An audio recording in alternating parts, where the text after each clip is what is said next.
उत्तर प्रदेश में योगी सरकार अब रोजगार को लेकर के सजग होती नजर आ रही है, क्योंकि भर्तियों में इजाफा हो रहा है। आयोग की बैठक में मुख्यमंत्री ने आदेश दिए हैं। हमारे साथ बात करने के लिए सरकार के मंत्री जयवीर सिंह हैं। सर, कल मुख्यमंत्री ने आदेश दिया है कि जितनी नियुक्तियां उन्हें जल्द से जल्द किया जाए। एक आरोप आप पर विपक्ष लगा रहा था कि आरक्षण नौकरी को लेकर के आप लोगों ने काम नहीं किया, जो आपको लोकसभा में नुकसान हुआ। क्या ये उपचुनाव का कारण है या फिर ये नियुक्तियाँ लंबित थीं, इनको आप पूरा करने की प्रक्रिया में? देखिए, जो भी आरक्षण की संवैधानिक व्यवस्था हैं उनको प्रभावी तरीके से लागू रखते हुए हम शीघ्र जो भी रिक्तियां हैं जो आयोग के पास नियुक्ति के हेतु अध्याचन लंबित हैं उनको यथाशीघ्र उन नियुक्तियों को करने के लिए प्रतिबद्ध हैं। इस पर कल भी माननीय मुख्यमंत्री ने आयोग के अध्यक्षों के साथ बैठक की है, निर्देशित किया है कि प्रक्रिया को पारदर्शिता गुणवत्ता के साथ पूरी करते हुए शीघ्रता से नियुक्तियां जारी करने का व्यवस्था करने का काम सरकार कराएगी। समाजवादी पार्टी आरोप लगा रही है कि उपचुनाव का भी आप पर दबाव है। दूसरा, आप लोग बातों से रोजगार दे रहे हैं लेकिन ज़मीन पर आपका रोजगार नहीं आता, ये उनका आरोप। देखिए, मुझे लगता है कि अखिलेश जी को चिंता पार्टी के भीतर करनी चाहिए। आरोप प्रत्यारोप और तथ्यहीन आरोप लगाते रहे थे कल तक एनकाउंटर पे कि पीडीए के लोग आते थे, तो जब आंकड़े निकलते हैं तो कुछ और बोलते हैं। लेकिन हमारी सरकार के लिए अपराधी अपराधी है, अपराधी की कोई जात नहीं होती।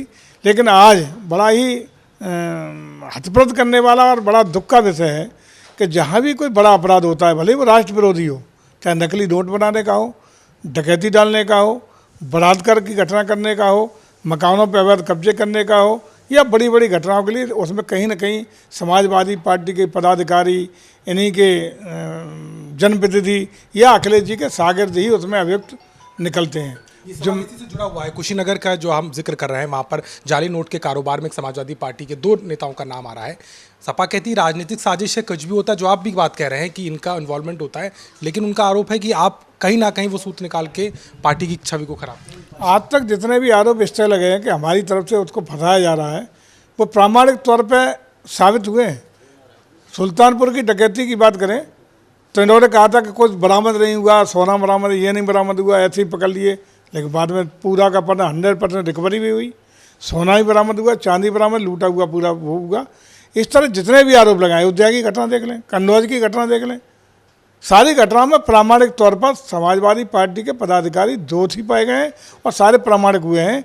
अखिलेश जी, आपको चिंतन करना चाहिए, अपराधियों से दूर रहिए। अंततः उत्तर प्रदेश में आपकी दोबारा सत्ता उत्तर प्रदेश की जनता देने वाली नहीं है। अपराधी अपराधी होता है, अपराधी कोई जात नहीं होती। अपराधियों को संरक्षण देना बंद करिए। आप पीडीए के नाम पर जात के आधार पर वर्गीकरण करके समाज को तोड़ के ये आपको लंबे समय तक सत्ता का भोग नहीं दे सकता है। आखिरी सवाल है, एनकाउंटर को लेकर के आप लोगों पर आरोप लग रहे थे कि एक जाति को देख रहे थे। अब अगर दूसरी जाति का होता है तो कहा जा रहा है आपने बैलेंस करने की कोशिश की। कल फिर एक एनकाउंटर गाजीपुर में हुआ है, तो आपको क्या लग रहा है, क्या एनकाउंटर पॉलिसी एक निवारण है क्या अपराध का? क्योंकि सपा और तमाम विपक्ष कह रहे हैं कि आप अपराध को क्यों नहीं खत्म कर रहे, अपराधी को ही खत्म करने में लगे। अपराधी, देखिए, अपराधी को कोई पकड़ के हम लोग थोड़ी खत्म कर रहे हैं। ये तो अपराधी पुलिस पर काउंटर अटैक करेगा, अपराधी गोली चलाएगा तो बचाव में पुलिस भी गोली चलाएगी। और इसी का परिणाम है कि उत्तर प्रदेश में एक कानून का राज स्थापित हुआ है। 17 से 7.5 साल में अब तक उत्तर प्रदेश में एक कानून व्यवस्था का वातावरण बना है और उसका परिणाम भी आया है कि उत्तर प्रदेश विकास के मामले में आर्थिक शक्ति बनने की ओर अग्रसर हुआ है। देशी और विदेशी निवेशकों का उत्तर प्रदेश पर विश्वास बढ़ा है।